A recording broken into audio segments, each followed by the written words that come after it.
السلام عليكم ورحمة الله وبركاته، إزيكم عاملين إيه؟ يا رب تكونوا بخير. طبعًا وحشتوني جدًا، جدًا، جدًا، أنا بقى لي شهور كتير ما طلعتش على اليوتيوب، وما كنتش ناوية أطلع بصراحة، بس أنا في حاجة وطبعًا أنتم عارفين مشاكل كتير جدًا بتحصل مع القنوات، بس أنا ما باطلعش وأتكلم، وحبيت أطلع وأتكلم دلوقتي لإن أنا من متابعين يعني غادة، فأنا حبيت طبعًا أنتم عارفين غادة اللي هي دلوقتي حاليًا قناتها يوميات سوري ومصرية. فأنا بصراحة حبيت أتكلّم وأوجّه لها كلامي وأنا لو قادرة أوصل لها كنت وصلت لها وكلّمتها، فحابة أوصّل لها كلامي وأوصّل كمان للمنتقدين لغادة كلامي، وطبعًا أنا عارفة كل القنوات اللي بتتكلّم قنوات النقد اللي بتتكلّم عنّها، فحابة أتكلّم عن غادة وأقول لها خليكِ قوية، خليكِ زي ما أنتِ كده يعني مع ولادِك ما تسيبيهمش أبدًا، أنا عارفة إن أنتِ غصب عنِّك يعني كل واحد بيتحط في حاجة بيبقى سبحان الله ربنا يعني ما بيجرّبش على حد حاجة غير لمّا بيكون عارف إن هو هيكون قدّها، فأنتِ قدّها وأنتِ كمان سِت ب100 راجل، أنا متابعاكِ على فكرة من زمان أوي ومش أنا مش طالعة أتكلّم عشان خاطر أقول حاجة يعني جديدة، لأ الحاجات دي قديمة وأنا متابعة غادة من بدري أوي، من قبل انفصالها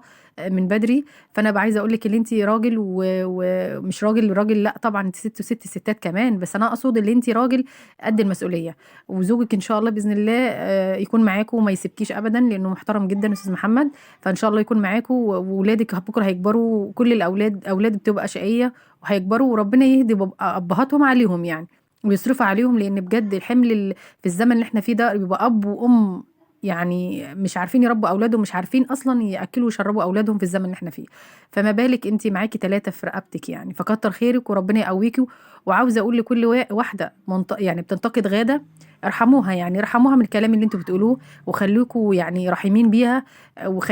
خلّينا دايمًا عندنا حُسن النية، يعني بلاش سوء الظن في الناس، فخلّينا دايمًا يعني ندّيها دفعة قوية، ندّيها لمّا تعمل في نَفْسها حاجة أو لمّا يحصل لها حاجة أنتم هتكونوا مبسوطين، ساعتها هتقولوا لأ دي كان عندها حق ودي كانت صادقة في كل كلامها، لأ،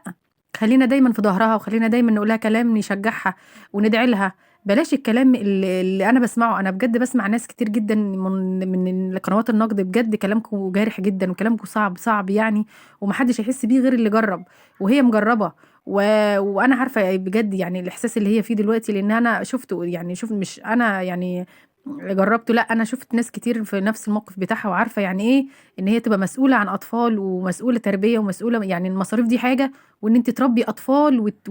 وإن أنتِ تتابعيهم وإن أنتِ تحافظي عليهم حاجة تانية، يعني تربية الأطفال في حد ذاتها حتى لو في حد بيصرف صعبة جدًا، فما بالكم إن هي بتصرف وكمان بتربّي، ده كلّه مع بعض، يعني ده مجهود وصعب جدًا عليها، فربنا يقويها ويديها الصحة، وعايزة أقول لكم يعني يا ريت الناس تتكلم كلمة حلوة يا بلاش، يعني تتكلمي كلمة وتشجعيها وتدعي لها، يا بلاش تتكلمي خالص. فأنا أنا آسفة جدًا إن أنا باتكلم بسرعة، بس يعني أنا حبيت أوجّه لها رسالة يا رب الرسالة توصل لها، و وطبعًا أنا مش من النوع اللي باطلع أنا ممكن لو في أي حاجة يعني ما عجبتنيش هاطلع أتكلم فيها اللي أنا أنصح حد بس أنا مش هاطلع أنتقد حد أو أنا أهاجم حد، لأ لو شُفت حد واقع في ظُلم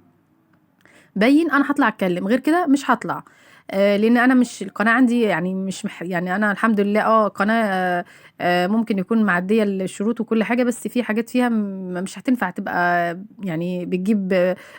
فلوس أو حاجة، لإنها في دلوقتي مشكلة عندي في القناة، بس أنا حبيت أطلع عشان خاطر أوصّل لها رسالة وأوصّل لغيرها يمكن وصوتي يوصل للناس اللي عندهم قنوات نقد ويبقى رحيمين بيها يعني، وبغيرها، يعني بيها وبغيرها، الناس بينتقدوا لمّا يكون زوج مع زوجته بيعملوا حاجة مش عاجباكم أو بيعاملوا أطفالهم بطريقة مش حلوة، لكن ديّة بتعتبر بتربي أطفال أبهاتهم مش بيصرفوا عليهم يعني، فهي شايلة حمل تقيل، فالناس تبقى